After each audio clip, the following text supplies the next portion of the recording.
ಶ್ರೀ ಗುರುಭ್ಯೋ ನಮಃ. ಶ್ರೀ ಹರಯೇ ನಮಃ. ಶ್ರಿಯಃ ಕಾಂತಾಯ ಕಲ್ಯಾಣ ನಿಧಯೇ ನಿಧಯೇ ಅರ್ಥಿನಾಂ ಶ್ರೀ ವೆಂಕಟನಿವಾಸಾಯ ಶ್ರೀನಿವಾಸಾಯ ಮಂಗಳಂ.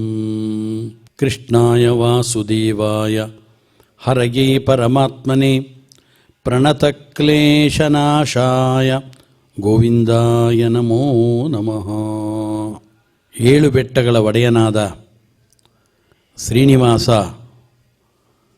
ವಿಶೇಷವಾಗಿ ಇಡೀ ಜಗತ್ತಿನಲ್ಲಿ ರಾರಾಜಿಸ್ತಾ ಇದ್ದಾನೆ. ಅಂಥ ಶ್ರೀನಿವಾಸ ದೇವರ ದೇಗುಲವನ್ನು ನೋಡಿಕೊಳ್ಳುವ ಜವಾಬ್ದಾರಿಯನ್ನು ಹೊತ್ತ ಸಂಸ್ಥೆ ತಿರುಮಲ ತಿರುಪತಿ ದೇವಸ್ಥಾನದ ವತಿಯಿಂದ ಭಕ್ತರಿಗೆ ಶ್ರೀನಿವಾಸನ ದರ್ಶನ, ಅವನ ಪ್ರಸಾದ ಇವುಗಳು ಮಾತ್ರವಲ್ಲದೆ ಸಮಗ್ರ ದೇಶಕ್ಕೆ ಹರಡುವಂತೆ ನಾನಾ ವಿಧವಾದ ಶೈಕ್ಷಣಿಕ, ಧಾರ್ಮಿಕವಾದ ಕಾರ್ಯಕ್ರಮಗಳು, ಸಾಮಾಜಿಕವಾದದ್ದು, ಹೀಗೆ ಎಲ್ಲ ವಿಭಾಗಗಳಲ್ಲೂ ಕೂಡ ಶ್ರೀನಿವಾಸನ ಅನುಗ್ರಹ ಸಮಗ್ರ ದೇಶಕ್ಕೆ ತಲುಪುತ್ತಾ ಇದೆ. ಶ್ರೀನಿವಾಸನ ಸಂದೇಶವನ್ನು ಸಾಕ್ಷಾತ್ ಶ್ರೀನಿವಾಸ ಆತನೇ ಶ್ರೀಕೃಷ್ಣ. ಶ್ರೀಕೃಷ್ಣ ರೂಪದಲ್ಲಿ ಶ್ರೀನಿವಾಸ ನೀಡಿದ ಅಮೂಲ್ಯವಾದ ಜ್ಞಾನ ಸಂಪತ್ತು ಅದು ಶ್ರೀಮದ್ ಭಗವದ್ಗೀತಾ. ಶ್ರೀನಿವಾಸನ ಶ್ರೀ ವೆಂಕಟೇಶ್ವರ ಕನ್ನಡ ಭಕ್ತಿ ವಾಹಿನಿ ಈ ದೃಷ್ಟಿಯಿಂದ ಸ್ವಯಂ ಶ್ರೀಕೃಷ್ಣ ಉಪದೇಶ ಮಾಡಿದ ಶ್ರೀಮದ್ ಭಗವದ್ಗೀತೆಯನ್ನು ಭಾರತ ದೇಶದ ಪ್ರತಿಯೊಂದು ಮನೆಗೂ ತಲುಪಿಸಬೇಕು. ಜಗತ್ತಿನಲ್ಲಿರುವ ಸಮಸ್ತ ಜಿಜ್ಞಾಸುಗಳು ಭಗವದ್ಗೀತೆಯ ಶ್ರವಣ ಮತ್ತು ಪಾರಾಯಣಗಳಿಂದ ಸಂತೋಷವನ್ನು ಪಡಬೇಕು ಅನ್ನೋ ದೃಷ್ಟಿಯಿಂದ ನೂತನವಾದ ಶ್ರೀಮದ್ ಭಗವದ್ಗೀತಾ ಪ್ರವಚನ ವಾಚನ ಕಾರ್ಯಕ್ರಮವನ್ನು ಹಮ್ಮಿಕೊಂಡಿದೆ. 5ನೆಯ ಅಧ್ಯಾಯದ ವಾಚನ ಪ್ರವಚನ ಕಾರ್ಯಕ್ರಮ ಅದು ಜರುಗುತ್ತಾ ಇದೆ. ಈ ದೃಷ್ಟಿಯಲ್ಲಿ ನಮ್ಮೊಂದಿಗೆ ಸಮಗ್ರ ಭಕ್ತ ಜನತೆ ಪಾಲ್ಗೊಳ್ಳಬೇಕು ಅನ್ನೋ ದೃಷ್ಟಿಯಿಂದ ತಮ್ಮನ್ನು ಸೇರಿಸಿಕೊಂಡು ಈ ಪಾರಾಯಣ ಪ್ರವಚನ ಕಾರ್ಯಕ್ರಮವನ್ನು ಮುಂದುವರಿಸ್ತಾ ಇದ್ದೇವೆ. ಆದ್ದರಿಂದ ತಮ್ಮ ತಮ್ಮ ಮನೆಗಳಲ್ಲಿ ದೂರದರ್ಶನದ ಎದುರಿಗೆ ಕುಳಿತಂಥ ಎಲ್ಲ ಭಕ್ತ ಜನರು ಕೂಡ ಭಗವದ್ಗೀತೆಯ ಪುಸ್ತಕವನ್ನು ತಮ್ಮ ಎದುರು ಇಟ್ಟುಕೊಂಡು ನಾವು ಹೇಳಿಕೊಡುವಂಥ ಈ ಶ್ಲೋಕಗಳನ್ನು ನೀವು ಕೂಡ ಉಚ್ಚಾರವನ್ನು ಮಾಡಬೇಕು. ನಾವು ಹೇಳುವ ಸಂಕಲ್ಪವನ್ನು ಮಾಡಬೇಕು. ಇದರಿಂದ ಸಮಗ್ರವಾದ ಕುಟುಂಬಕ್ಕೆ, ಸಮಗ್ರವಾದ ಗ್ರಾಮಕ್ಕೆ, ನಮ್ಮ ಸಮಸ್ತ ದೇಶಕ್ಕೂ ಕೂಡ ಕಲ್ಯಾಣವಾಗುವುದರಲ್ಲಿ ಯಾವುದೇ ವಿಧವಾದ ಸಂದೇಹವಿಲ್ಲ. ಇದೀಗ ನಮ್ಮ ಪಾರಾಯಣ ಪ್ರವಚನ ಕಾರ್ಯಕ್ರಮವನ್ನು ಪ್ರಾರಂಭ ಮಾಡ್ತಾ ಇದ್ದೇವೆ. ತಾವೆಲ್ಲರೂ ಭಾಗವಹಿಸಬೇಕು ಅಂತ ಕೇಳ್ಕೊಳ್ತಾ ತಮ್ಮೆಲ್ಲರಿಗೂ ಆದರದ ಸ್ವಾಗತವನ್ನು ಶ್ರೀ ವೆಂಕಟೇಶ್ವರ ಕನ್ನಡ ಭಕ್ತ ವಾಹಿನಿ ಅದು ನಡೆಸ್ತಾ ಇದೆ. ಆರಂಭದಲ್ಲಿ ಗುರು ಪ್ರಾರ್ಥನೆಯನ್ನು ಮಾಡ್ತಾ ಇದ್ದೇವೆ. ಸಮಾಶ್ರಯೇತ್ ಗುರುಂ ಭಕ್ತ್ಯಾ ಮಹಾವಿಶ್ವಾಸಪೂರ್ವಕಂ ನಿಕ್ಷಿಪೇತ್ ಸರ್ವಭಾರಾಂಶ್ಚ ಗುರು ಶ್ರೀಪಾದ ಪಂಕಜೇ ಆನಂದ ಜ್ಞಾನದಂ ವಿಷ್ಣುಂ ಆನಂದಮಯ ನಾಮಕಂ ಆನಂದೇನ ದದರ್ಶಾಥ ಆನಂದ ನಿಲಯಾಲಯೇ. ಅಥ ಸಂಕಲ್ಪಃ ಶ್ರೀಮದಾದಿವರಾಹ ಕ್ಷೇತ್ರೇ ವಿರಾಜಮಾನಸ್ಯ ಅಖಿಲಾಂಡಕೋಟಿ ಬ್ರಹ್ಮಾಂಡ ನಾಯಕಸ್ಯ ಶ್ರೀ ಪದ್ಮಾವತಿ ಜಾನೇಃ ಭಗವತಃ ಶ್ರೀ ವೆಂಕಟೇಶ್ವರ ಸ್ವಾಮಿನಃ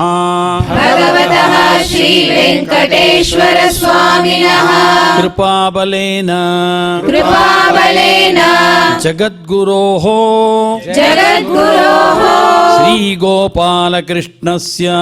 श्रीगोपालकृष्णस्य अनुग्रहेण च अस्माकं सर्वेषां शरीरस्य मनसश्च बलसिद्ध्यर्थं समस्तानाम् आधिव्याधीनां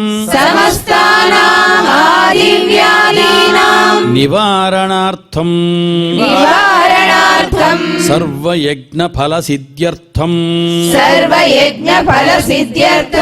सर्वासां संपदां प्राप्त्यर्थं विद्यार्थिनां बुद्धिशक्तिवृद्धिद्वारा परीक्षासु उत्तीर्णता सिद्ध्यर्थं अधिकारिणां स्वस्वविधि निर्वहण कौशलसिद्ध्यर्थं समस्तपापक्षयार्थं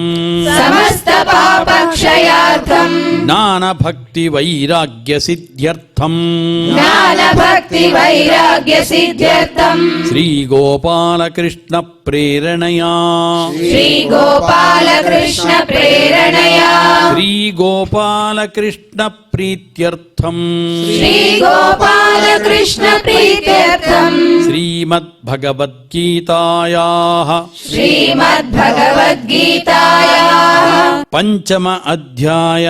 पंचम अध्याय पारायणं तथा प्रवचन श्रवणञ्च करिष्यामहे पारिजातहरं पापहरं गोपीमनोहरं गोपीवस्त्रहरं गोपं श्रीनिवासं भजे निशम् शास्त्रेषु भारतं सारं तत्र नाम सहस्रकं वैष्णवं कृष्णगीता च तज्ज्ञानात्मुच्यतेऽञ्जसा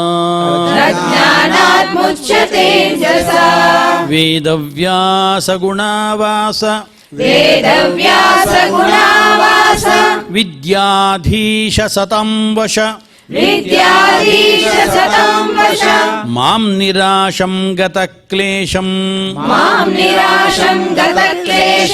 कुर्वनाशं हरे निशम् अतः श्रीमद्भगवद्गीतायाः उपनिषत्सु ब्रह्मविद्यायां योगशास्त्रे श्रीकृष्णार्जुनसंवादे कर्मसन्न्यासयोगो नाम पंचमोऽध्यायः। अर्जुन उवाच सन्न्यासं कर्मणां कृष्ण पुनर्योगं च शंससि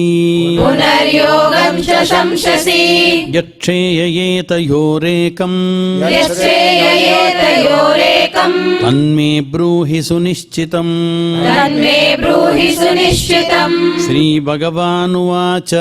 श्रीभगवानुवाच సన్యాసః కర్మయోగశ్చ సన్యాసః కర్మయోగశ్చ నిశ్రేయసకరావుభౌ నిశ్రేయసకరావుభౌ తయోస్తు కర్మ సన్యాసాత్ తయోస్తు కర్మ సన్యాసాత్ కర్మయోగో విశిష్యతే కర్మయోగో విశిష్యతే జ్ఞేయః స నిత్య సన్యాసీ జ్ఞేయః స నిత్య సన్యాసీ యో న ద్వేష్టి న కాంక్షతి యో న ద్వేష్టి న కాంక్షతి నిర్ద్వంద్వో హి మహాబాహో నిర్ద్వంద్వో హి మహాబాహో సుఖం బంధాత్ ప్రముచ్యతే సుఖం బంధాత్ ప్రముచ్యతే సాంఖ్యయోగౌ పృథక్ బాలాః సాంఖ్యయోగో పృథక్ బాలాః ప్రవదంతి న పండితాః ప్రవదంతి న పండితాః ఏకమప్యస్థితః సమ్యక్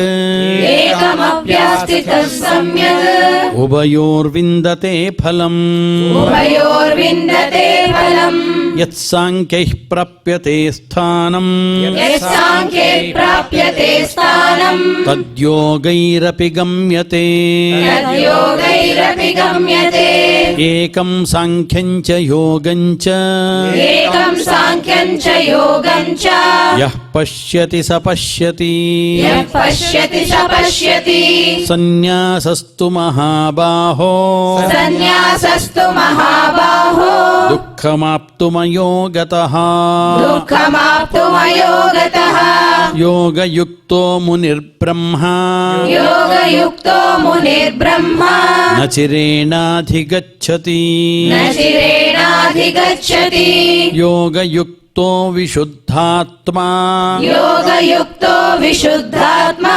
విజితాత్మా జితేంద్రియః విజితాత్మా జితేంద్రియః సర్వభూతాత్మభూతాత్మా సర్వభూతాత్మ భూతాత్మా కుర్వన్నపి న లిప్యతే కుర్వన్నపి న లిప్యతే నైవ కించిత్ కరోమీతి నైవ కించిత్ కరోమీతి యుక్తో మన్యేత తత్వవిత్ యుక్తో మన్యేత తత్వవిత్ పశ్యన్ శృణ్వన్ స్పృశన్ జిఘ్రన్ పశ్యన్ శృణ్వన్ స్పృశన్ జిఘ్రన్ అష్ణన్ గచ్చన్ స్వపన్ శ్వసన్ అశ్యన్ గచ్చన్ స్వపన్ శ్వసన్ ప్రలపన్ విసృజన్ గృహన్ ప్రలపన్ విసృజన్ గృహణన్ ఉన్మిషన్ నిమిషన్నపి ఉన్మిషన్ నిమిషన్నపి ఇంద్రియాణీంద్రియార్థేషు ఇంద్రియాణీంద్రియార్థేషు వర్తంత ఇతి ధారయన్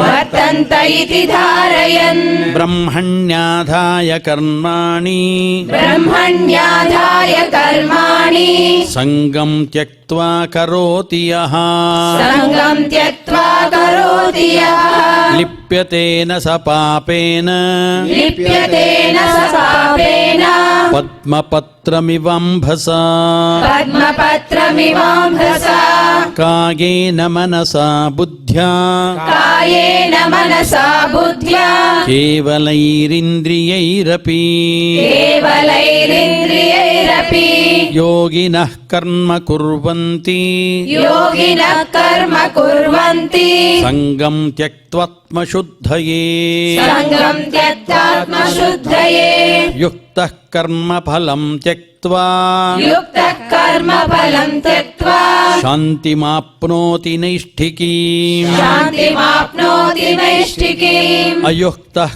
కామకారేణ అయుక్తః కామకారేణ ఫలే సక్తో నిబధ్యతే ఫలే సక్తో నిబధ్యతే సర్వకర్మాణి మనసా సర్వకర్మాణి మనసా సన్యస్యాస్తే సుఖం వశీ సన్యస్యాస్తే సుఖం వశీ నవద్వారే పురే దేహి నవద్వారే పురే దేహి నైవ కుర్వన్న కారయన్ నైవ కుర్వన్న కారయన్ న కర్తృత్వం న కర్మాణి న కర్తృత్వం న కర్మాణి లోకస్య సృజతి ప్రభుః లోకస్య సృజతి ప్రభుః న కర్మఫల సంయోగం న కర్మఫల సంయోగం స్వభావస్తు ప్రవర్తతే స్వభావస్తు ప్రవర్తతే నాదత్తే కస్యచిత్ పాపం నాదత్తే కస్యచిత్ పాపం న చైవ సుకృతం విభుః నైవ సుకృతం విభుః అజ్ఞానేనావృతం జ్ఞానం అజ్ఞానేనావృతం జ్ఞానం తేన ముహ్యంతి జంతవః తేన ముష్యంతి జంతవః జ్ఞానేన తు తదజ్ఞానం జ్ఞానేన తు తదజ్ఞానం యేషాం నాశితమాత్మనః యేషాం నాశితమాత్మనః తేషామాదిత్యవజ్ఞానం తేషామాదిత్యవజ్ఞానం ప్రకాశయతి తత్పరం ప్రకాశయతి తత్పరం తద్బుద్ధయస్తదాత్మానః తద్బుద్ధయస్తదాత్మానః తన్నిష్టాస్తత్పరాయణాః తన్నిష్టా సత్పరాయణః గచ్చన్త్య పునరావృత్తిం గచ్చన్త పునరావృత్తిం జ్ఞాననిర్ధూతకల్మషాః జ్ఞాననిర్ధూతకల్మషాః విద్యా వినయ సంపన్నే విద్యా వినయ సంపన్నే బ్రాహ్మణే గవిహస్తిని బ్రాహ్మణే గవిహస్తిని శుని చైవ శ్వపాకే చ శుని చైవ శ్వపాకే చ పండితాః సమదర్శినః పండితా సమదర్శినః ఇహైవ తైర్జితః సర్గో ఇహైవ తైర్జితః సర్గో యేషాం సామ్యే స్థితం మనః యేషాం సామ్యే స్థితం మనః నిర్దోషం హి సమం బ్రహ్మ నిర్దోషం హి సమం బ్రహ్మ తస్మాత్ బ్రహ్మణి తే స్థితాః తస్మాత్ బ్రహ్మణి తే స్థితాః న ప్రహృష్యేత్ ప్రియం ప్రాప్య న ప్రహృష్యేత్ ప్రియం ప్రాప్య నోద్విజేత్ ప్రాప్య చ ప్రియం నోద్విజేత్ ప్రాప్య చ ప్రియం స్థిరబుద్ధిరసమ్మూఢో స్థిరబుద్ధిరసమ్మూఢో బ్రహ్మవిద్ బ్రహ్మణి స్థితః బ్రహ్మవిద్ బ్రహ్మణి స్థితః బాహ్యస్పర్శేష్వసక్తాత్మా బాహ్యస్పర్శేషు సక్తాత్మా విందత్యత్మని యత్సుఖం విందత్యాత్మని యత్సుఖం స బ్రహ్మయోగయుక్తాత్మా స బ్రహ్మయోగయుక్తాత్మా సుఖమక్షయమశ్నుతే సుఖమక్షయమశ్నుతే ఏ హి సంస్పర్శజా భోగాః ఏ హి సంస్పర్శజా భోగా దుఃఖయోనయ ఏవ తే దుఃఖయోనయ ఏవ తే అద్యంతవంతః కౌంతేయ ఆద్యంతవంత కౌంతేయ న తేషు రమతే బుధః న తేషు రమతే బుధః శక్నోతి హైవ యః సోఢుం శక్నోతి హైవ యశోఢం ప్రాక్శరీర విమోక్షణాత్ ప్రాక్షరీర విమోక్షణాత్ కామక్రోధోద్భవం వేగం కామక్రోధోద్భవం వేగం సయుక్తః స సుఖీ నరః సయుక్తః సుఖీ నరః యోऽन्तः సుఖోऽन्तరారామः యోऽन्तः సుఖోऽन्तరారామः తథాంతర్జ్యోతిరేవ యః తథాంతర్జ్యోతిరేవ యః స యోగి బ్రహ్మ నిర్వాణం స యోగి బ్రహ్మ నిర్వాణం బ్రహ్మభూతోऽధిగచ్చతి బ్రహ్మభూతోऽధిగచ్చతి లభంతే బ్రహ్మ నిర్వాణం లభంతే బ్రహ్మ నిర్వాణం ఋషయః క్షీణకల్మషాః ఋషయ క్షీణకల్మషాః ఛిన్నద్వైధాయతాత్మానః చిన్నద్వైధాయతాత్మానః సర్వభూతహితే రతాః సర్వభూతహితే రతాః కామక్రోధవియుక్తానాం కామక్రోధవియుక్తానాం యతీనాం యతచేతసాం యతీనాం యతచేతసాం అభితో బ్రహ్మ నిర్వాణం అభితో బ్రహ్మ నిర్వాణం వర్తతే విదితాత్మనాం వర్తతే విదితాత్మనాం స్పర్శాన్ కృత్వా బహిర్బాహ్యాన్ స్పర్శాన్ కృత్వా బహిర్భాష్యాన్ చక్షుశ్చైవాంతరే భ్రువోః చక్షుశ్చైవాంతరే భ్రువో ಪ್ರಾಣಾಪಾನೌ ಸಮೌ ಕೃತ್ವಾ प्राणापानौ समौ कृत्वा ನಾಸಾಭ್ಯಂತರಚಾರಿಣೌ नासाभ्यन्तरचारिणौ ಯತೇಂದ್ರಿಯಮನೋಬುದ್ಧಿಃ यतेन्द्रियमनोबुद्धिः ಮುನಿರ್ಮೋಕ್ಷಪರಾಯಣಃ मुनिर्मोक्षपरायणः ವಿಗತೇಚ್ಛಾಭಯಕ್ರೋಧೋ विगतेच्छाभयक्रोधो ಯಃ ಸದಾ ಮುಕ್ತ ಏವ ಸಃ यः सदा मुक्त एव सः ಭೋಕ್ತಾರಂ ಯಜ್ಞತಪಸಾಂ भोक्तारं यज्ञतपसां ಸರ್ವಲೋಕಮಹೇಶ್ವರಂ सर्वलोकमहेश्वरं ಸುಹೃದಂ ಸರ್ವಭೂತಾನಾಂ सुहृदं सर्वभूतानां ಜ್ಞಾತ್ವಾ ಮಾಂ ಶಾಂತಿಮೃಚ್ಛತಿ ज्ञात्वा मां शान्तिमृच्छति। ಶ್ರೀ ಗುರುಭ್ಯೋ ನಮಃ ಹರಿ ಓಂ. ಭಗವದ್ಗೀತೆಯ ಅರ್ಥಾನುಸಂಧಾನದ ಸಂಭ್ರಮದಲ್ಲಿ ನಾವೆಲ್ಲರೂ ಸೇರಿದ್ದೇವೆ. ಭಗವದ್ಗೀತೆಯ 5ನೇ ಅಧ್ಯಾಯದ 19ನೇ ಶ್ಲೋಕದಿಂದ ಇವತ್ತಿನ ಚಿಂತನೆಯನ್ನು ಆರಂಭ ಮಾಡೋಣ. ಇಹೈವ ತೈರ್ಜಿತ ಸರ್ಗೋ ಯೇಷಾಂ ಸಾಮ್ಯೇ ಸ್ಥಿತಂ ಮನಃ ನಿರ್ದೋಷಂ ಹಿ ಸಮಂ ಬ್ರಹ್ಮ ತಸ್ಮಾತ್ ಬ್ರಹ್ಮಣಿ ತೇ ಸ್ಥಿತಾಃ. ಎಲ್ಲರಲ್ಲಿರುವ ಭಗವಂತ ಸಮಾನ ಅನ್ನುವಂತಹ ಕಾಣಿಕೆ ಏನಿದೆ, ಆ ಸಮದರ್ಶನವನ್ನು ಭಗವಂತ ಇಲ್ಲಿ ಕೊಂಡಾಡ್ತಾ ಇದ್ದಾನೆ. ಇಹೈವ ತೈರ್ಜಿತ ಸರ್ಗ, ಇಲ್ಲೇ ಅವರು ಸರ್ಗವನ್ನು ಗೆದ್ದರು. ಇಲ್ಲೇ ಅಂದರೆ ಎಲ್ಲಿ? ಇಹೈವ, ಇಲ್ಲಿಯೇ. ತೈಹಿ ಜಿತಃ ಸರ್ಗ, ಅವರು ಸರ್ಗವನ್ನು ಗೆದ್ದರು. ಇಲ್ಲೇ ಅಂದರೆ ಬದುಕಿದ್ದಾಗಲೇ, ಈ ಜನ್ಮದಲ್ಲೇ, ಈ ಸಾಧನ ಭೂಮಿಯಲ್ಲೇ ಅಂತ ಅರ್ಥ. ಸರ್ಗವನ್ನು ಗೆದ್ದರು. ಸರ್ಗ ಅಂದ್ರೇನು? ಸರ್ಗ ಅಂದರೆ ಹುಟ್ಟು, ಅಂದರೆ ಹುಟ್ಟನ್ನು ಗೆದ್ರವರು.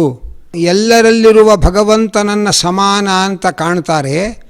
ಅವರು ಈ ಸಾಧನ ಭೂಮಿಯಲ್ಲಿಯೇ ಹುಟ್ಟನ್ನು ಗೆದ್ರವರು. ಹುಟ್ಟನ್ನು ಗೆದ್ದರು ಅಂದರೆ ಮರಳಿ ಹುಟ್ಟದೇ ಇರುವಂತಹವರಾದರು, ಹಾಗೆ ಅಂತ ಅರ್ಥ. ಅಂದರೆ ನಿಜವಾಗಿ ಸಾಮ್ಯ ದರ್ಶನದಿಂದ ಮರಳಿ ಹುಟ್ಟದೇ ಇರುವ ಮುಕ್ತಿಯನ್ನು ಪಡೀತಾರೆ ಅಂತ ಈ ಮಾತಿನ ಅರ್ಥ ಆಗತ್ತೆ. ಆದರೆ ಸಾಮ್ಯ ದರ್ಶನದಿಂದಲೇ ಮುಕ್ತಿಯಾಗೋದಿಲ್ಲ. ಸಾಮ್ಯ ದರ್ಶನದ ಅನಂತರ ಅಪರೋಕ್ಷ ಜ್ಞಾನ, ಅಪರೋಕ್ಷ ಜ್ಞಾನದಿಂದ ಮೋಕ್ಷ. ಹಾಗಾದರೆ ಕೃಷ್ಣ ಸಾಮ್ಯ ದರ್ಶನದಿಂದಲೇ ಅವರು ಹುಟ್ಟನ್ನು ಗೆದ್ದರು, ಅಂದರೆ ಮರಳಿ ಹುಟ್ಟದೇ ಇರುವ ಸ್ಥಿತಿಗೆ ತಲುಪಿದರು ಅಂತ ಕೃಷ್ಣ ಹೇಳ್ತಾ ಇದ್ದಾನಲ್ಲ ಅಂತಂದರೆ ಅದರ ಅರ್ಥ ಹೇಗೆ ಅಂತಂದರೆ, ಹುಡುಗಿ ಗರ್ಭಿಣಿಯಾಗಿದ್ದಾಳೆ. ಆಗ ಅವಳ ಗಂಡನ ಸ್ನೇಹಿತರೆಲ್ಲ ನೀನು ಅಪ್ಪ ಆದಿಯಪ್ಪ ಅಂತ ಕೊಂಡಾಡ್ಬಿಡ್ತಾರೆ. ಹುಡುಗಿ ಗರ್ಭಿಣಿಯಾದಾಗಲೇ ಹುಡುಗನನ್ನು ಗೆಳೆಯರು ಅಪ್ಪ ನೀನು ಅಂತ ಕೊಂಡಾಡ್ತಾರೆ. ಆದರೆ ಆ ಮಗು ಹಡೆದ ಮೇಲೆ ಇವನು ಅಪ್ಪ ಅಂತ ಅನಿಸ್ಕೊಳ್ಳೋದು, ಅದು ಸದ್ಯದಲ್ಲಿ ಆಗೇ ಬಿಡುತ್ತೆ. ಆದ್ದರಿಂದ ಅಪ್ಪ ಅಂತ ಹೇಗೆ ಹೇಳ್ತಾರೆ, ಹಾಗೆ ಸಾಮ್ಯ ದರ್ಶನದಿಂದ ಮುಂದೆ ಅಪರೋಕ್ಷ ಜ್ಞಾನವೇ ಆಗೋದು. ಅಪರೋಕ್ಷ ಜ್ಞಾನ ಆಯಿತು ಅಂದರೆ ಮತ್ತೆ ಹುಟ್ಟದೇ ಇರತಕ್ಕ ಲೋಕವನ್ನು ಸೇರ್ತಾನವನು. ಅದರಿಂದ ಸಾಮ್ಯ ದರ್ಶನದಿಂದ ಹುಟ್ಟನ್ನೇ ಗೆದ್ರವರು. ಅಂದರೆ ಸಾಮ್ಯ ದರ್ಶನ ಆದ ಕೂಡಲೇ ಅಪರೋಕ್ಷ ಜ್ಞಾನ ಆಗತ್ತೆ, ಅಂದರೆ ಭಗವಂತನ ಸಾಕ್ಷಾತ್ಕಾರ ಆಗತ್ತೆ. ಭಗವಂತನ ಸಾಕ್ಷಾತ್ಕಾರ ಆದಮೇಲೆ ಮುಂದೆ ಮುಕ್ತಿ ಸಿಕ್ಕೇ ಸಿಗತ್ತೆ. ಮುಕ್ತಿಗೆ ಹೋದ ಮೇಲೆ ಮತ್ತೆ ಹುಟ್ಟಿ ಬರುವುದಿಲ್ಲ ಅನ್ನುವ ಅಭಿಪ್ರಾಯದಲ್ಲಿ ಈ ರೀತಿ ಹೇಳ್ತಾ ಇದ್ದಾನೆ. ಅದರ ಅನಂತರ ಮತ್ತೊಂದು ಮಾತನ್ನು ಹೇಳ್ತಾ ಇದ್ದಾರೆ. ಇದರಲ್ಲಿ ಎಲ್ಲರಲ್ಲೂ ಕೂಡ ಭಗವಂತನ ದರ್ಶನ ಆಯಿತು. ಯೇಷಾಂ ಸಾಮ್ಯೇ ಸ್ಥಿತಂ ಮನಃ ಅಂತ ಇದ್ದಾರೆ. ನಿರ್ದೋಷಂ ಹಿ ಸಮಂ ಬ್ರಹ್ಮ, ಯೇಷಾಂ ಸಾಮ್ಯೇ ಸ್ಥಿತಂ ಮನಃ ಅಂದರೆ ಭಗವಂತನ ಎಲ್ಲ ರೂಪಗಳಲ್ಲಿ ಸಮಾನತೆಯನ್ನು ಮನಸ್ಸು ಸ್ಥಿರವಾಗಿ ಕಾಣ್ತು. ಹೀಗೆ ಭಗವಂತನ ಎಲ್ಲ ರೂಪಗಳ ಸಮಾನತೆಯಲ್ಲಿ ಮನಸ್ಸು ಸ್ಥಿರವಾಯಿತು. ಯಾರದು? ಸಾಮ್ಯೇ ಸ್ಥಿತಂ ಮನಃ, ಎಲ್ಲ ರೂಪಗಳಲ್ಲಿ ಭಗವಂತ ಸಮಾನ ಅನ್ನುವುದು ಖಚಿತವಾಯಿತು. ಇನ್ನು ಅಪರೋಕ್ಷ ಜ್ಞಾನ ಆದರೆ ಸಾಕು, ಮತ್ತೆ ಹುಟ್ಟಿಲ್ಲ ಸಾವಿಲ್ಲ. ಭಗವಂತ ಎಲ್ಲರಲ್ಲಿ ಸಮಾನ ಅಂತ ಅಷ್ಟೇ ತಿಳಿದ್ರೆ ಸಾಲದು. ನಿರ್ದೋಷಂ ಹಿ ಸಮಂ ಬ್ರಹ್ಮ, ಇಲ್ಲಿ ಸಮ ಅಂತಂದರೆ ಒಂದೇ ಅಂತ ಅರ್ಥ ಅಲ್ಲ, ಒಂದೇ ತರಹ ಅಂತ ಅರ್ಥ. ಎಲ್ಲವೂ ಬೇರೆ ಬೇರೆ ತರಹ ಆದರೂ ಕೂಡ, ಹಸು, ಆನೆ, ಮನುಷ್ಯ ಎಲ್ಲರೂ ಬೇರೆ ಬೇರೆ ತರಹ ಆದರೂ ಕೂಡ ಅವರಲ್ಲಿರುವ ಭಗವಂತ ಒಂದೇ ಥರ ಅಂತ ಅರ್ಥ. ಅದು ಹೇಗೆ ಅಂತಂದರೆ ನಿರ್ದೋಷಂ ಹಿ ಸಮಂ ಬ್ರಹ್ಮ, ಎಲ್ಲ ವಸ್ತುಗಳಲ್ಲಿ ದೋಷ ಇದೆ. ವಿದ್ಯಾ ವಿನಯ ಸಂಪನ್ನನಾದ ಬ್ರಾಹ್ಮಣನಲ್ಲೂ ದೋಷ ಇದೆ, ಯಾಕೆಂದರೆ ಎಲ್ಲವೂ ಕೂಡ ಗುಣತ್ರಯಗಳ ಪ್ರಭಾವಕ್ಕೆ ಒಳಗಾದ ವಸ್ತುಗಳಾದ್ದರಿಂದ ಇದರಲ್ಲೆಲ್ಲ ದೋಷಗಳಿದೆ. ಆದರೆ ದೋಷ ಇರುವ ಈ ವಸ್ತುಗಳಲ್ಲಿ ನಿರ್ದೋಷನಾಗಿರುವವನು ಭಗವಂತನೊಬ್ಬನೇ. ನಿರ್ದೋಷಂ ಹಿ ಬ್ರಹ್ಮ. ದೋಷ ಇರುವ ಈ ಎಲ್ಲ ವಸ್ತುಗಳಲ್ಲಿ ಇರುವಂತಹ ಭಗವಂತನೊಬ್ಬನೇ ನಿರ್ದೋಷ ಅನ್ನುವ ತಿಳುವಳಿಕೆ ಬರಬೇಕು. ಮತ್ತು ನಿರ್ದೋಷ ಅಂತಂದರೆ ಗುಣಪರಿಪೂರ್ಣ ಅಂತಲೂ ಅರ್ಥ. ಯಾಕೆಂದರೆ ಗುಣಹೀನತೆಯೂ ಒಂದು ದೋಷ. ನಿರ್ದೋಷ ಅಂದರೆ ಗುಣಹೀನತೆಯೂ ಇಲ್ಲ ಅಂತಂದರೆ ಗುಣಪರಿಪೂರ್ಣ ಅಂತಲೂ ಆಯಿತು. ಹೀಗೆ ನಿರ್ದೋಷ ಅಂತಂದರೆ ನಿರ್ಗುಣ ಅಂತಲೂ ಅರ್ಥ ಆಯಿತು. ಯಾಕೆಂದರೆ ಎಲ್ಲ ದೋಷಗಳಿಗೆ ಮೂಲ ತ್ರಿಗುಣಗಳು. ಆ ತ್ರಿಗುಣಾತೀತನಾದವನು ಭಗವಂತ ಆದ್ದರಿಂದ ಅವನು ನಿರ್ದೋಷ ಅಂತ ಅನಿಸ್ಕೊಳ್ತಾನೆ. ಹೀಗೆ ತ್ರಿಗುಣಾತೀತ ಆದದ್ದರಿಂದ ಭಗವಂತ ಸರ್ವದೋಷ ದೂರ. ಹಾಗೆ ಭಗವಂತ ಸರ್ವದೋಷ ದೂರನಾಗಿದ್ದಾನೆ, ಸರ್ವಗುಣ ಪರಿಪೂರ್ಣನಾಗಿದ್ದಾನೆ. ಹೀಗೆ ಈ ಭಗವಂತನ ನಿರ್ದೋಷತ್ವ, ಗುಣಪರಿಪೂರ್ಣತ್ವ ಅವನ ಎಲ್ಲ ರೂಪಗಳಲ್ಲೂ ಸಮಾನವಾಗಿದೆ. ಆದ್ದರಿಂದ ಅವನನ್ನು ಸಮ ಅಂತ ಕರೀತಾ ಇದ್ದಾರೆ. ಉಳಿದವ ಸಮಂ ಹಿ ಬ್ರಹ್ಮ, ಭಗವಂತನನ್ನು ಒಬ್ಬನನ್ನು ಮಾತ್ರ ಸಮ ಅಂತ ಕರೆಯೋದು. ಯಾಕೆ ಅಂದರೆ ವಿಷಮವಾದ ಎಲ್ಲ ವಸ್ತುಗಳಲ್ಲಿಯೂ ಅವನ ರೂಪಗಳಲ್ಲಿ ನಿರ್ದೋಷತೆ ಗುಣಪರಿಪೂರ್ಣತೆ ಇದೆ. ಆ ನಿರ್ದೋಷತೆ ಗುಣಪರಿಪೂರ್ಣತೆ ಎಲ್ಲ ರೂಪಗಳಲ್ಲೂ ಸಮಾನವಾದದ್ದರಿಂದ ಅವನೊಬ್ಬನೇ ಸಮ, ಉಳಿದವರೆಲ್ಲ ವಿಷಮರು. ನಮ್ಮಲ್ಲಿ ಆ ರೀತಿಯ ಸಮತೆ ಇಲ್ಲ. ಆದ್ದರಿಂದ ಉಳಿದವರೆಲ್ಲ ವಿಷಮರು, ಭಗವಂತನೊಬ್ಬನೇ ಸಮ. ಹೀಗೆ ಬ್ರಹ್ಮನ ಸಮತ್ವವನ್ನು ಉಪಾಸನೆ ಮಾಡುವವರು ಅವರು ತಸ್ಮಾತ್ ತೇ ಬ್ರಹ್ಮಣಿ ಸ್ಥಿತಾ, ಅಂದರೆ ಭಗವಂತನ ಗುಣಪೂರ್ಣತ್ವದ ಉಪಾಸನೆ ಮಾಡುವವರೇ ಆಗಿದ್ದಾರೆ. ಭಗವಂತನನ್ನು ನಿರ್ದೋಷ ಅಂತ ಯಾರು ಉಪಾಸನೆ ಮಾಡ್ತಾರೆ ಅವರು ಭಗವಂತನ ಗುಣಪರಿಪೂರ್ಣತ್ವವನ್ನೇ ಉಪಾಸನೆ ಮಾಡಿದವರಾಗ್ತಾರೆ ಅನ್ನೋದು ಈ ಶ್ಲೋಕದ ಅಭಿಪ್ರಾಯ. ಈ ಸಮಗ್ರ ಶ್ಲೋಕದ ಪ್ರತಿಪದಾರ್ಥ ಯೇಷಾಂ, ಯಾರ ಮನಃ ಅಂತಃಕರಣವು ಸಾಮ್ಯೆ ಭಗವಂತನ ಸರ್ವರೂಪ ಸಮತ್ವದಲ್ಲಿ ಸ್ಥಿರವಾಗಿದೆಯೋ ತೈಹಿ ಅವರಿಂದ ಇಹ ಏವ ಇಲ್ಲೇ ಈ ಬದುಕಿನಲ್ಲಿ ಸರ್ಗ ಸಂಸಾರವು ಜಿತಃ ಗೆಲ್ಲಲ್ಪಟ್ಟಿತು. ನಿರ್ದೋಷಂ ಸರ್ವದೋಷ ದೂರನಾಗಿ ಸಮಂ ಎಲ್ಲ ರೂಪಗಳಲ್ಲಿ ಸಮವಾದದ್ದು ಬ್ರಹ್ಮಹಿ ಬ್ರಹ್ಮ ಒಂದೇ ಅಲ್ವೇ. ತಸ್ಮಾತ್ ಆ ಕಾರಣದಿಂದ ತೇ ಆ ಸಮತ್ವ ಉಪಾಸಕರು ಬ್ರಹ್ಮಣಿ ಭಗವಂತನಲ್ಲೇ ಸ್ಥಿತಾ ಮನಸ್ಸಿನಿಟ್ಟವರು. ಇದು ಈ ಶ್ಲೋಕದ ಪ್ರತಿಪದಾರ್ಥ. ಅಲ್ಲಿನ ಮುಂದೆ 20ನೇ ಶ್ಲೋಕ ನ ಪ್ರಹೃಷ್ಯೇತ್ ಪ್ರಿಯಂ ಪ್ರಾಪ್ಯ ನೋ ದ್ವಿಜೇತ್ ಪ್ರಾಪ್ಯ ಚಾಪ್ರಿಯಂ ಸ್ಥಿರಬುದ್ಧಿರಸಮ್ಮೂಢೋ ಬ್ರಹ್ಮವಿದ್ ಬ್ರಹ್ಮಣಿ ಸ್ಥಿತಃ. ಈ ಶ್ಲೋಕದಿಂದ ಸನ್ಯಾಸ ಕರ್ಮಯೋಗ ಮತ್ತು ಜ್ಞಾನಯೋಗಗಳನ್ನು ಒಟ್ಟು ಮಾಡಿ ಇಲ್ಲಿಂದ ಮುಂದೆ ಅಧ್ಯಾಯದ ಕೊನೆಯ ತನಕದ ಶ್ಲೋಕಗಳಿಂದ ಭಗವಂತ ಅದನ್ನೇ ವಿವರಿಸ್ತಾ ಇದ್ದಾನೆ. ಹೀಗೆ ಸನ್ಯಾಸ ಕರ್ಮಯೋಗ ಮತ್ತು ಜ್ಞಾನಯೋಗಗಳನ್ನು ಒಟ್ಟಿಗೆ ಸೇರಿಸಿ ಇಲ್ಲಿಂದ ಈ ಅಧ್ಯಾಯದ ಕೊನೆಯ ಶ್ಲೋಕದವರೆಗೆ ವಿವರಿಸ್ತಾ ಇದ್ದಾನೆ ಭಗವಂತ ಅನ್ನೋದನ್ನು ಈ ಶ್ಲೋಕ ಇಲ್ಲಿಂದ ಆರಂಭದ ಪೀಠಿಕೆ ನಾವು ತಿಳ್ಕೊಳ್ಬೇಕು. ಇಲ್ಲಿ ಭಗವಂತ ತನ್ನ ಭಕ್ತರ ಮಹಿಮೆಯನ್ನು ಹೇಳ್ತಾ ತಿಳಿಸ್ತಾ ಇದ್ದಾನೆ. ನ ಪ್ರಹೃಷ್ಯೇತ್ ಪ್ರಿಯಂ ಪ್ರಾಪ್ಯ ಅಂದರೆ ಸನ್ಯಾಸ ಯೋಗಿಗಳು, ಕರ್ಮಯೋಗಿಗಳು ಅಥವಾ ಜ್ಞಾನಯೋಗಿಗಳು ಹೇಗಿರ್ತಾರೆ, ಹೇಗಿರಬೇಕು ಅಂದರೆ ಪ್ರಿಯಂ ಪ್ರಾಪ್ಯ ನ ಪ್ರಹರ್ಷೇತ್, ಪ್ರಿಯವಾದ ವಸ್ತುವನ್ನು ಹೊಂದಿ ಪ್ರಹರ್ಷ ಪಡಬಾರದು ಅಂತ ಇದ್ದಾರೆ. ಪ್ರಿಯ ಅಂದ್ರೇನು? ಪ್ರಿಯ ಅಂದರೆ ಒಂದು ರೀತಿ ಸಿಹಿ ಇದ್ದ ಹಾಗೆ. ಅಪ್ರಿಯ ಅಂತಂದರೆ ಕಹಿ ಅಂತ ಅಂದ್ಕೊಳ್ಳೋಣ. ಬದುಕು ಅಂತಂದರೆ ಅದರೊಳಗೆ ಸಿಹಿ ಕಹಿಗಳು ಎರಡೂ ಸೇರಿರುತ್ತೆ. ಸಿಹಿ ಕಹಿಗಳ ಸಂತೆಯೇ ಬದುಕು ಅಂತ ನಾವು ಗಮನಿಸಬೇಕು. ಆದ್ದರಿಂದ ಯಾವುದನ್ನು ಬೇಕು ಇದು ಬೇಡ ಅಂತ ಹೇಳೋ ಹಾಗಿಲ್ಲ. ಎಲ್ಲವನ್ನೂ ಕೂಡ ಭಗವತ್ ಪ್ರಸಾದ ಅಂತ ಸಂತೋಷವಾಗಿ ಸ್ವೀಕಾರ ಮಾಡಬೇಕು. ಯಾಕೆಂದರೆ ಕಹಿಯಲ್ಲೂ ಸಿಹಿ ಇದೆ, ಸಿಹಿಯಲ್ಲೂ ಕಹಿ ಇದೆ. ಅದನ್ನು ನಾವು ಅರ್ಥ ಮಾಡಿಕೊಳ್ಬೇಕು. ಸಕ್ಕರೆ ಬಾಯಿಗೆ ಬಹಳ ಸಿಹಿಯಾಗಿದೆ, ಆದರೆ ಹೊಟ್ಟೆಗೆ ಅದು ಕಹಿಯದು. ಆದರೆ ಹಾಗಲಕಾಯಿ ಬಾಯಿಗೆ ಕಹಿಯಾಗಿದೆ, ಆದರೆ ಅದು ಹೊಟ್ಟೆಗೆ ಸಿಹಿಯದು. ಸಿಹಿ ಮಾತ್ರ ರುಚಿ ಅಂತ ತಿಳ್ಕೊಂಡಿದ್ದೇವೆ ನಾವು. ಸಿಹಿ ಮಾತ್ರ ರುಚಿಯಲ್ಲ, ಕಹಿಯೂ ಒಂದು ರುಚಿ. ಷಡ್ರಸಗಳಲ್ಲಿ ಸಿಹಿಯಂತೆ ಕಹಿಯೂ ಒಂದು ರಸ ಅಂತ ಸೇರಿಕೊಂಡಿದೆ. ಹಾಗಾಗಿ ಸಿಹಿ ಬಂದಾಗ ಅದರಲ್ಲಿ ಇರುವ ಕಹಿಯನ್ನು ಮರೆಯಬೇಡ, ಕಹಿ ಬಂದಾಗ ಅದರಲ್ಲಿರುವ ಸಿಹಿಯನ್ನು ಮರೆಯಬೇಡ. ಇದನ್ನು ಕೃಷ್ಣ ಹೇಳ್ತಾ ಇದ್ದಾನೆ.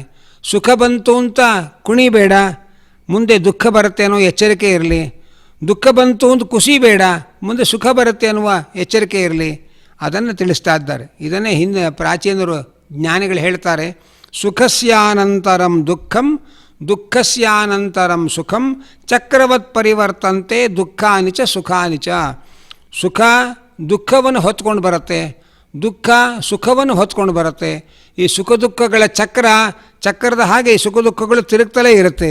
ಆದ್ದರಿಂದ ಇದನ್ನು ತಿರುಗಿಸುವವನು ಆ ಭಗವಂತ ಅನ್ನುವುದನ್ನು ನಾವು ಗಮನಿಸಬೇಕು. ಹಾಗಾಗಿ ಯಾವುದು ಬಂತೋ ಅದನ್ನು ಸ್ವೀಕರಿಸೋದಷ್ಟೇ ನಮ್ಮ ಕೆಲಸ. ಅದು ನಾವು ಬೇಕು ಅಂದರೂ ಬರುತ್ತೆ, ಬೇಡ ಅಂದರೂ ಬರುತ್ತೆ. ಏನು ಬರುತ್ತೋ ಅದು ಭಗವಂತ ನಮ್ಮ ಉದ್ಧಾರಕ್ಕೆ ಕೊಟ್ಟಿದ್ದಾನೆ ಅಂತ ನಾವು ಭಾವಿಸಬೇಕು. ಹಗಲು ರಾತ್ರಿಗಳು ಬೇಡ ಅಂದರೆ ಬರದೇ ಇರುತ್ತಾ, ಬೇಕು ಅಂದರೆ ಬರುತ್ತಾ? ಬರೋದೇ ಇಲ್ಲ. ಹಗಲಾಯಿತು ಅಂದರೆ ನಾವೇನು ಕುಣಿಬಾರ್ದು, ರಾತ್ರಿ ಆಯಿತು ಅಂದರೆ ಕುಸಿಬಾರ್ದು.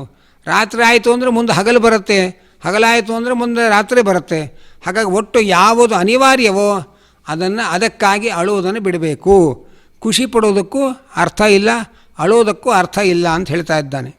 ಹೀಗೆ ಹರ್ಷ ಮತ್ತು ಪ್ರಹರ್ಷ ಅಂತ ಎರಡು ಶಬ್ದ ಇಲ್ಲಿ ನ ಪ್ರಹರ್ಷ್ಯಂತೆ ಅಂತ ಇದ್ದಾರೆ. ಆ ಹರ್ಷ ಅಂತಂದರೆ ನ ಪ್ರಹರ್ಷೇತ್ ಪ್ರಿಯಂ ಪ್ರಾಪ್ಯ, ಪ್ರಿಯವಾದ ವಸ್ತುವನ್ನು ಹೊಂದಿ ಪ್ರಹರ್ಷ ಪಡಬಾರದು ಅಂತ ಇದ್ದಾರೆ.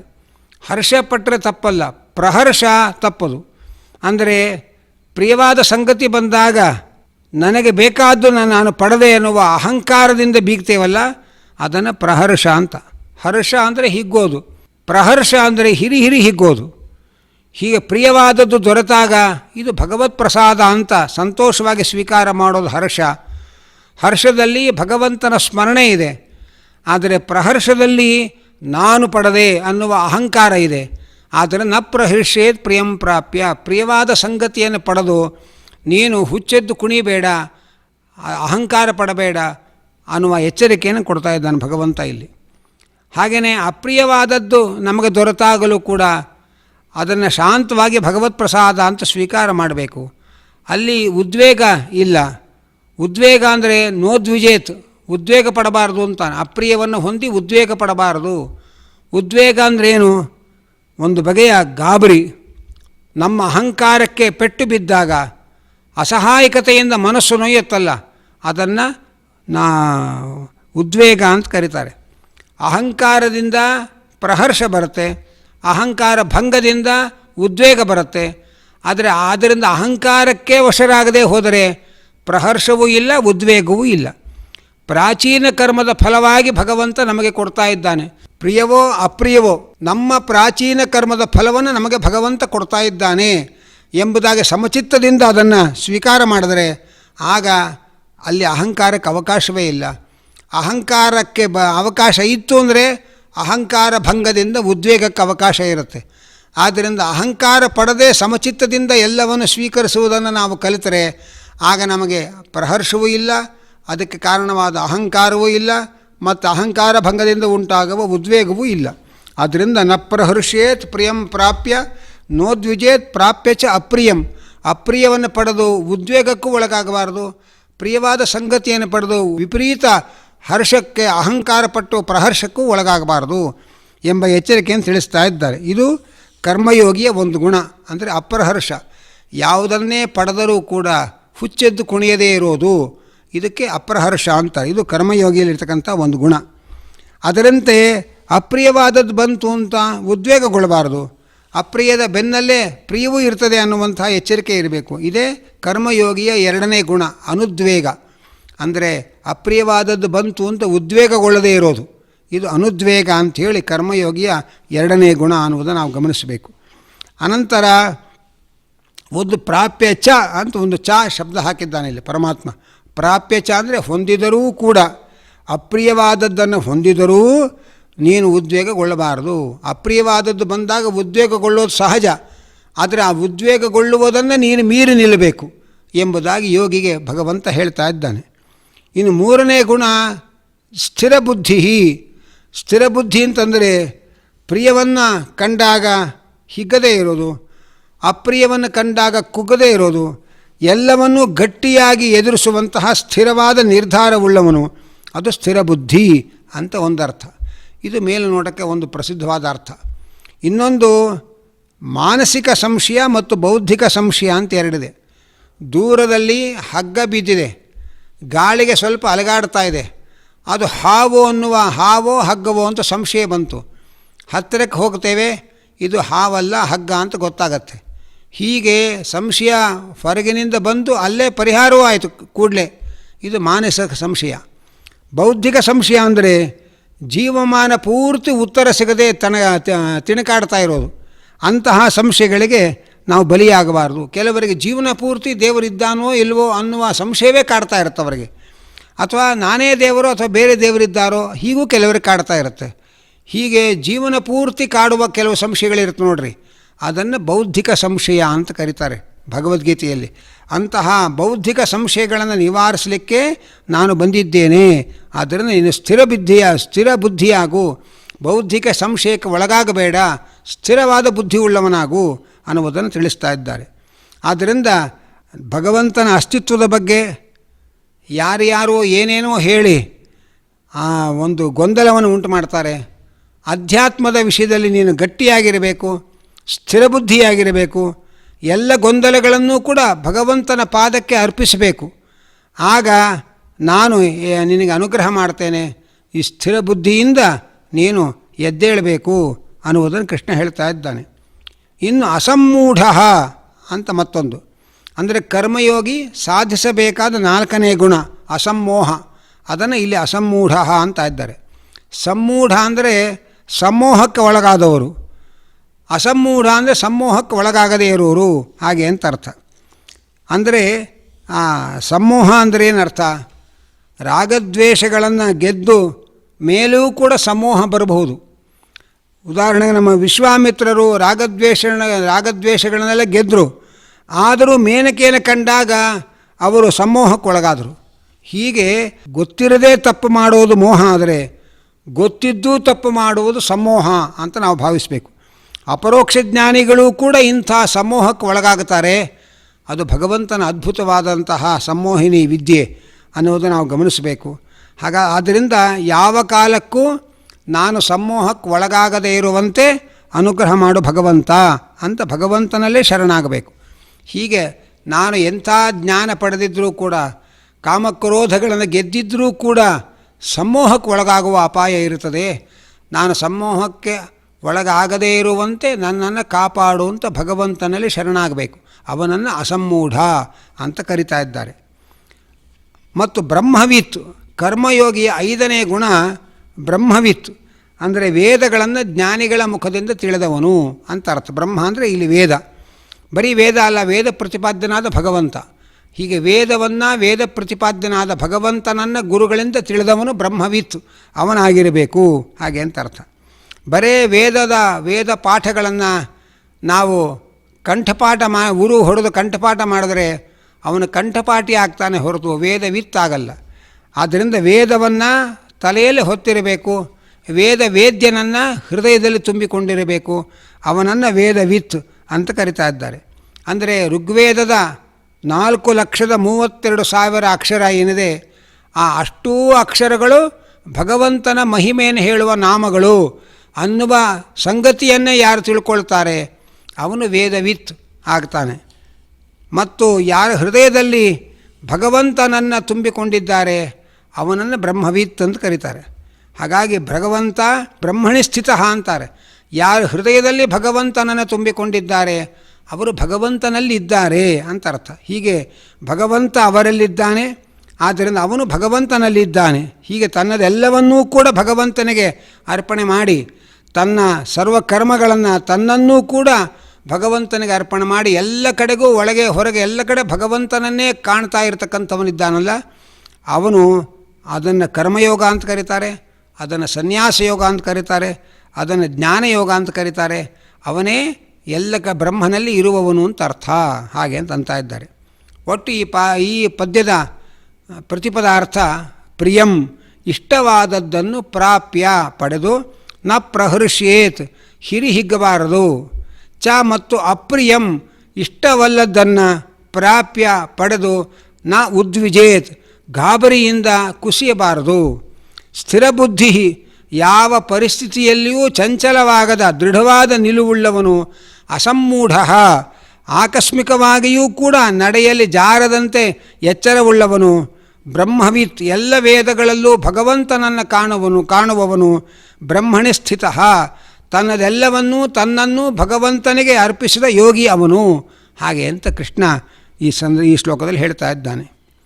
21ನೇ ಶ್ಲೋಕ. ಬಾಹ್ಯಸ್ಪರ್ಶೇಷು ಅಸಕ್ತಾತ್ಮ ವಿಂದಂತ್ಯಾತ್ಮನಿ ಯತ್ ಸುಖಂ ಸ ಬ್ರಹ್ಮಯೋಗಯುಕ್ತಾತ್ಮ ಸುಖಮಕ್ಷಯಮಶ್ನುತೆ. ಮತ್ತೆ ಯೋಗದ ಹಿರಿಮೆಯನ್ನು ಈ ಶ್ಲೋಕದಲ್ಲಿ ಭಗವಂತ ನಿರೂಪಣೆ ಮಾಡ್ತಾ ಇದ್ದಾನೆ. ನಾವು ರಾತ್ರಿ ಮಲಗುತ್ತೇವೆ. ನಾವು ರಾತ್ರಿ ಮಲಗಿದಾಗ ಎಲ್ಲ ಬಯಕೆಗಳು ಮಲಗಿಬಿಟ್ಟಿದೆ. ಒಳ್ಳೆ ನಿದ್ರೆ ಬಂತು. ಯಾವ ಬಯಕೆಯೂ ಮನಸ್ಸಲ್ಲಿಲ್ಲ, ಕನಸೂ ಬೀಳಲಿಲ್ಲ. ಬೆಳಗಿನ ತನಕ ಗಾಢ ನಿದ್ರೆ ಬಂತು. ಬೆಳಗ್ಗೆ ಎದ್ದವನು ಹೇಳ್ತಾನೆ, ರಾತ್ರಿ ಚೆನ್ನಾಗಿ ಆನಂದವಾಗಿ ನಿದ್ರೆ ಬಂತು ಬೆಳಗಿನ ತನಕ, ಹಾಗೆ ಅಂತ. ಯಾವ ಆನಂದ ಇದು? ಆನಂದವಾಗಿ ನಿದ್ರೆ ಬಂತು ಅಂತ ಹೇಳ್ತೀವಲ್ಲ ಬೆಳಗ್ಗೆ ಎದ್ದ ಮೇಲೆ. ಇದು ಯಾವ ಆನಂದ?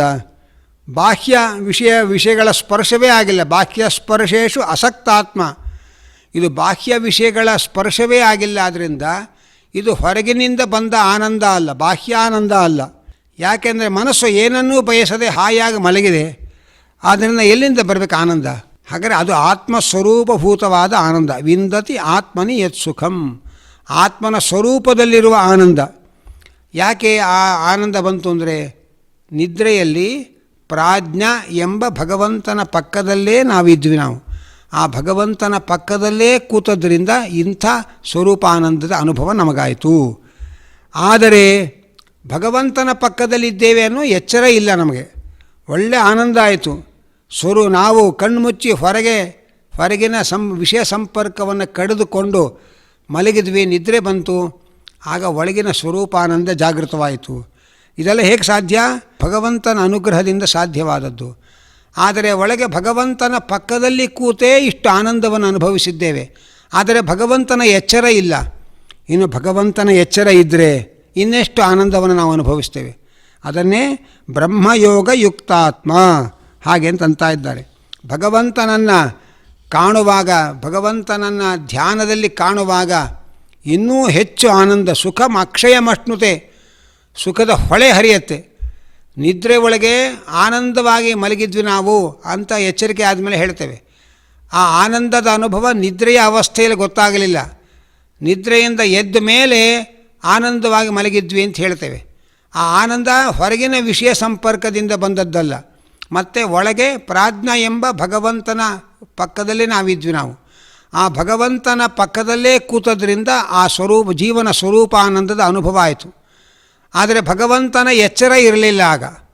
ಆದರೆ ಧ್ಯಾನದಲ್ಲಿ ಭಗವಂತನ ಪಕ್ಕದಲ್ಲೇ ಇರ್ತೇವೆ, ಭಗವಂತನ ಎಚ್ಚರವೂ ಇರ್ತದೆ. ಭಗವಂತನ ಎಚ್ಚರ ಇಲ್ಲದೆ ಭಗವಂತನ ಪಕ್ಕ ಕೂತದ್ರಿಂದಲೇ ರಾತ್ರಿ ಹೊತ್ತು ಅಂಥ ಆನಂದದ ಅನುಭೂತಿ. ಆದರೆ ಧ್ಯಾನದಲ್ಲಿ ಭಗವಂತನ ಎಚ್ಚರವಿದ್ದು ಭಗವಂತನ ಹತ್ತಿರದಲ್ಲೇ ಇದ್ದಾಗ ಆಗುವ ಆನಂದ ಅದು ಅಕ್ಷಯವಾದ ಆನಂದ. ಅದಕ್ಕೆ ಸುಖಮಕ್ಷಯಮಶ್ನುತೆ. ಧ್ಯಾನದಲ್ಲಿ ಸದಾ ಎಚ್ಚರ ಇರುತ್ತದೆ. ಆನಂದದ ಸಮುದ್ರದಲ್ಲೇ ಈಜಾಡಿದ ಅನುಭವ ಇರುತ್ತೆ. ಅಂಥ ಅಕ್ಷಯವಾದ ಸುಖವನ್ನು ಧ್ಯಾನದಲ್ಲಿ ಭಗವಂತನನ್ನು ಕಂಡಾಗ ಆ ಎಚ್ಚರದಿಂದ ಅನುಭವಿಸ್ತಾನೆ ಅನ್ನುವುದನ್ನು ಕೃಷ್ಣ ಹೇಳ್ತಾ ಇದ್ದಾನೆ. ನಾವು ಪ್ರಕೃತಿಯನ್ನು ನೋಡ್ತೇವೆ. ಸುಂದರವಾದ ಪ್ರಕೃತಿಯನ್ನು ನೋಡಿ ಸಮುದ್ರ ತೀರದಲ್ಲಿ ನಾವು ಸೂರ್ಯಾಸ್ತದ ಸಮಯದಲ್ಲಿ ಕೂತ್ಕೊಳ್ತೇವೆ.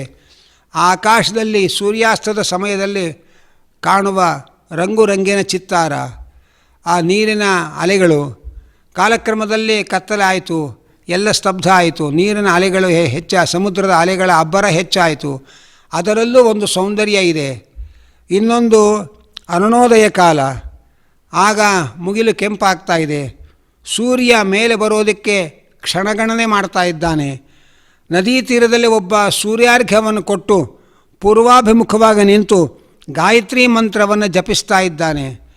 ಆ ಸೂರ್ಯನಾರಾಯಣನನ್ನು ಮನಸ್ಸು ಚಿಂತಿಸ್ತಾ ಇದೆ. ಹೃದಯ ಕಮಲದಲ್ಲಿ ಸೂರ್ಯೋದಯ, ಹೃದಯದ ಕಮಲ ಅರಳಿತು. ಒಳಗೆ ದ್ವಿಭುಜನಾದ ನಾರಾಯಣ. ಸಾಧಕ ಮೈ ಮರಿತಾನೆ, ಆನಂದದಿಂದ ಮೈ ಮರೆದ. ಜಪ ಮುಗಿದಾಗಲೂ ಕೂಡ ಒಳಗಿನ ಖುಷಿ ಹಾಗೆ ಕಾಡ್ತಾ ಇರುತ್ತೆ. ಅದು ಅಂತಹ ಅನಿರ್ವಚನೀಯವಾದ ಖುಷಿ, ಹೇಳೋದಕ್ಕೆ ಬರದೇ ಇರುವಂಥ ಖುಷಿ. ಹೀಗೆ ಒಂದು ಕ್ಷಣಿಕವಾಗಿ ಸ್ವಲ್ಪ ಕಾಲ ಆ ಪೂರ್ವಾಹ್ನದ ಮುಂಜಾನೆಯ ನಸುಕಿನಲ್ಲಿ ಎದ್ದು ಭಗವಂತನನ್ನು ಧ್ಯಾನ ಮಾಡ್ತಾ ಗಾಯತ್ರಿಯ ಜಪವನ್ನು ಮಾಡುವಾಗ ಎಂಥ ಆನಂದ ಆಗುತ್ತೆ. ಆದರೆ ಅಖಂಡವಾಗಿ ಧ್ಯಾನದಲ್ಲೇ ಮೈ ಮರೆತಾಗ ಆಗುವ ಆನಂದ ಅದು ಅಕ್ಷಯವಾದ ಆನಂದ. ಸುಖಂ ಅಕ್ಷಯಮಶ್ನುತೆ. ಧ್ಯಾನದಲ್ಲಿ ಕಂಡ ಸುಖ ಮುಂದುವರೆದು ಮೋಕ್ಷದ ಅಪರೋಕ್ಷ ಜ್ಞಾನವಾಗಿ ಮೋಕ್ಷದ ತನಕ ನಾವು ಹೋದಾಗ ಆ ಮೋಕ್ಷದಲ್ಲಿ ಆನಂದ ಇನ್ನಷ್ಟು ಅಕ್ಷಯವಾಗತ್ತೆ. ಹೀಗೆ ಅಕ್ಷಯವಾದ ಅಂದರೆ ನಾಶವಿಲ್ಲದ ಸುಖಂ ಸ್ವರೂಪ ಸುಖವನ್ನು ಅಶ್ನುತೆ ಅನುಭವಿಸುತ್ತಾನೆ ಎಂಬ ಅಂಶವನ್ನು ನಾವಿಲ್ಲಿ ಗಮನಿಸಬೇಕು. ಹೀಗೆ ಈ ಪದ್ಯ ಭಗವಂತನ ಧ್ಯಾನದ ಆನಂದವನ್ನು ವರ್ಣನೆ ಮಾಡ್ತಾ ಇದೆ. ಈ ಪದ್ಯದ ಪ್ರತಿ ಪದಾರ್ಥ ಹೀಗಿದೆ. ಬಾಹ್ಯಸ್ಪರ್ಶೇಷು, ಬಾಹ್ಯೇಂದ್ರಿಯ ವಿಷಯಗಳ ಅನುಭವಗಳಲ್ಲಿ ಅಸಕ್ತಾತ್ಮ, ಆಸಕ್ತಿಯನ್ನು ಕಳೆದುಕೊಂಡ ಮನಸ್ಸಿನವನು ಅಂತರ್ಮುಖನಾಗಿ ಆತ್ಮನಿ ತನ್ನೊಳಗೆ ತನ್ನ ಸ್ವರೂಪವಾದ ಯತ್ ಯಾವ ಸುಖವನ್ನು ವಿಂದತಿ ಪಡೆಯುತ್ತಾನೋ ಸಹ ಅವನೇ ಬ್ರಹ್ಮಯೋಗ ಯುಕ್ತಾತ್ಮ, ಭಗವಂತನ ಕುರಿತಾದ ಧ್ಯಾನಯೋಗದಿಂದ ಪಳಗಿದ ಮನಸ್ಸುಳ್ಳವನು. ಸುಖಂ ಆ ಸುಖವನ್ನೇ ಅಕ್ಷಯವನ್ನಾಗಿಸಿಕೊಂಡು ಅಶ್ನುತೆ ಪಡೆಯುತ್ತಾನೆ. ಹೀಗೆ ಒಂದು ಕ್ಷಣಕಾಲ ಮನಸ್ಸು ಭಗವಂತನನ್ನು ಚಿಂತನೆ ಮಾಡಿದಾಗ ಏನು ಖುಷಿಯಾಗತ್ತೆ, ಅಂತಹ ಧ್ಯಾನದಲ್ಲಿ ನಿರಂತರವಾಗಿ ಮುಳುಗಿದಾಗ ಆ ಭಗವಂತನ ದರ್ಶನವಾಗಿ ಆಗುವ ಆನಂದ ಇದೆಯಲ್ಲ, ಅದು ಅಕ್ಷಯವಾದ ಆನಂದ. ಹಾಗೆ ಅಂತ ಇದ್ದಾರೆ. ಮುಂದಿನ ಶ್ಲೋಕದಲ್ಲಿ ಯೇ ಹಿ ಸಂಸ್ಪರ್ಶಜಾ ಭೋಗಾ ದುಃಖಯೋನಯ ಏವತೆ ಆದ್ಯಂತವಂತಃ ಕೌಂತೇಯ ನತೇಷು ರಮತೆ ಬುಧಃ. ಯೇ ಹಿ ಸಂಸ್ಪರ್ಶಜಾ ಭೋಗಾ ದುಃಖಯೋನಯ ಏವ ತೇ ಆದ್ಯಂತವಂತಃ ಕೌಂತೇಯ ನ ತೇಷು ರಮತೆ ಬುಧಃ. ಸನ್ಯಾಸದ ಭಾವ ನಮ್ಮಲ್ಲಿ ಬರಬೇಕಾಗಿದ್ದರೆ ಕಾಮಭೋಗವನ್ನು ಅವನು ತೆಗಳ್ತಾ ಇದ್ದಾನೆ. ಏಹಿ ಸಂಸ್ಪರ್ಶಜಾ ಭೋಗಾ ಹಾಗೆ ಅಂತ. ಇಲ್ಲಿ ಭೋಗಾ ಅಂತಂದರೆ ಅನುಭವಗಳು, ಸುಖಾನುಭವ. ಈ ಬಾಹ್ಯ ಸುಖಾನುಭವ ಇದೆಯಲ್ಲ, ಇದೆಲ್ಲ ಒಂದೊಂದು ಇಂದ್ರಿಯ ಸಂಪರ್ಕದಿಂದ ಉಂಟಾಗುವ ಸುಖಾನುಭವಗಳು.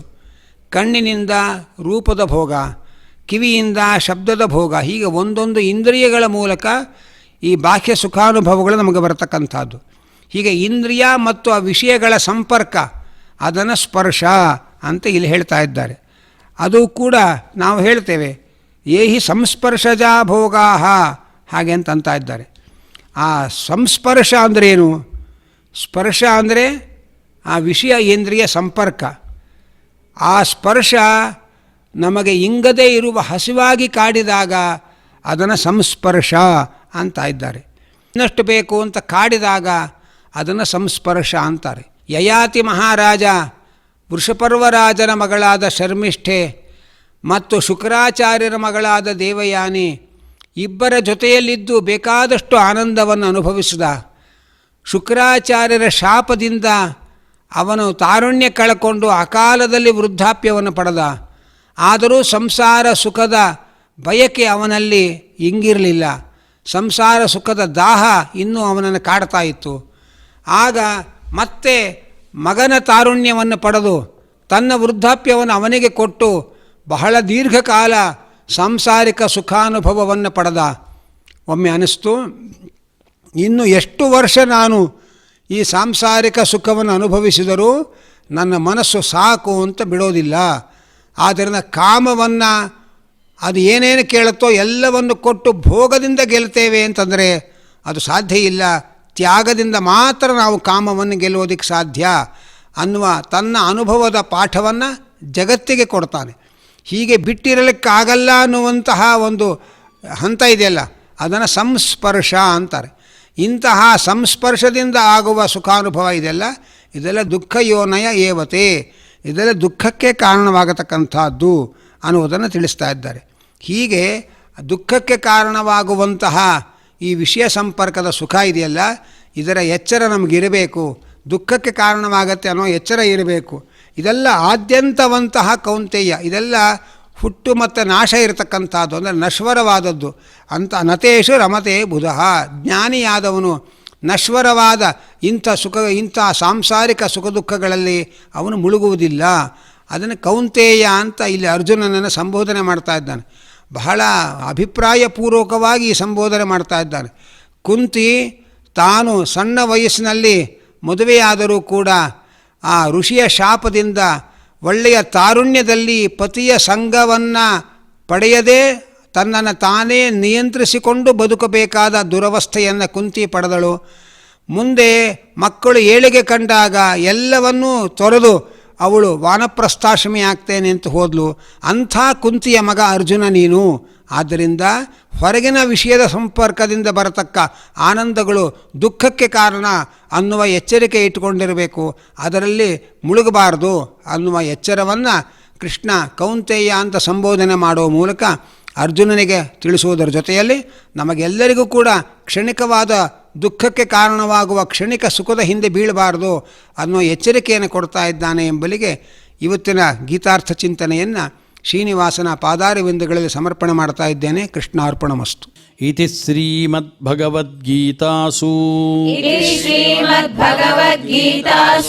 ಉಪನಿಷತ್ಸು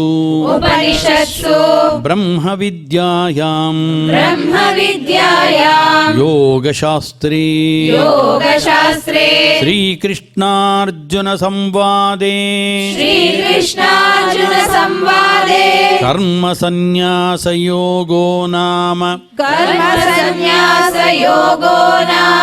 ಪಂಚಮೋಧ್ಯಾಯಃ.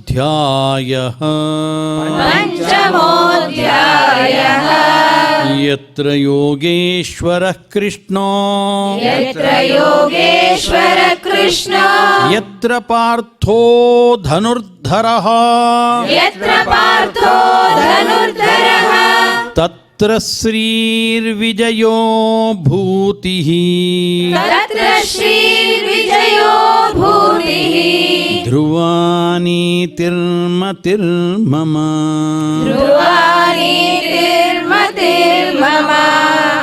ಸಮಸ್ತ ಪಾಪಗಳನ್ನು ಪರಿಹಾರ ಮಾಡಲಿ, ಮತ್ತಷ್ಟು ಪಾರಾಯಣ ಮಾಡುವುದಕ್ಕೆ ಶಕ್ತಿಯನ್ನು ಕೊಡಲಿ ಅಂತ ನಾವು ಮಾಡಿದ ತಪ್ಪು ಒಪ್ಪುಗಳನ್ನು ಭಗವಂತನ ಪಾದಗಳಿಗೆ ಸಮರ್ಪಣೆಯನ್ನು ಮಾಡ್ತಾ ಇದ್ದೇವೆ. ಯದಕ್ಷರ ಪದಭ್ರಷ್ಟಂ ಮಾತ್ರಾಹೀನಂಚ ಯದ್ಭವೇತ್ ತತ್ಸರ್ವಂ ಕ್ಷಮ್ಯತಾಂ ದೇವ. ನಾರಾಯಣ ನಮೋಸ್ತುತೇ. ಕಾಯೇನ ವಾಚಾ ಮನಸೇಂದ್ರಿಯೈರ್ವಾ ಬುದ್ಧ್ಯಾತ್ಮನಾ ವಾ ಪ್ರಕೃತೆ ಸ್ವಭಾವಾತ್ ಕರೋಮಿ ಯದ್ಯತ್ ಸಕಲಂ ಪರಸ್ಮೈ ನಾರಾಯಣಾಯೇತಿ ಸಮರ್ಪಯಾಮಿ.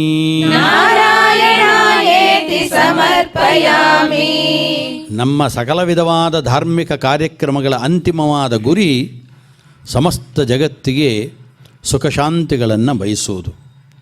ಅದನ್ನು ನಾವೆಲ್ಲರೂ ಕೈ ಮುಗಿದುಕೊಂಡು ಶ್ರೀನಿವಾಸನನ್ನು ಪ್ರಾರ್ಥನೆ ಮಾಡ್ತಾ ಸಮಗ್ರ ಜಗತ್ತಿಗೆ ಶಾಂತಿಯನ್ನು ಬಯಸೋಣ. ಸರ್ವೇ ಭವಂತು ಸುಖಿನಃ ಸರ್ವೇ ಸಂತು ನಿರಾಮಯಾಃ ಸರ್ವೇ ಭದ್ರಾಣಿ ಪಶ್ಯಂತು ಮಾ ಕಶ್ಚಿತ್ ದುಃಖ ಭಾಗ್ ಭವೇತ್. ಶ್ರಿಯಃ ಕಾಂತಾಯ ಕಲ್ಯಾಣ ನಿಧಯೇ ನಿಧಯೇ ಅರ್ಥಿನಾಂ ಶ್ರೀ ವೆಂಕಟ ನಿವಾಸಾಯ ಶ್ರೀನಿವಾಸಾಯ ಮಂಗಳಂ ಶ್ರೀನಿವಾಸಾಯ ಮಂಗಳಂ ಶ್ರೀನಿವಾಸಾಯ ಮಂಗಳಂ ಶ್ರೀನಿವಾಸಾಯ ಮಂಗಳಂ ಶ್ರೀನಿವಾಸಾಯ ಮಂಗಳಂ ಶ್ರೀನಿವಾಸಾಯ ಮಂಗಳಂ.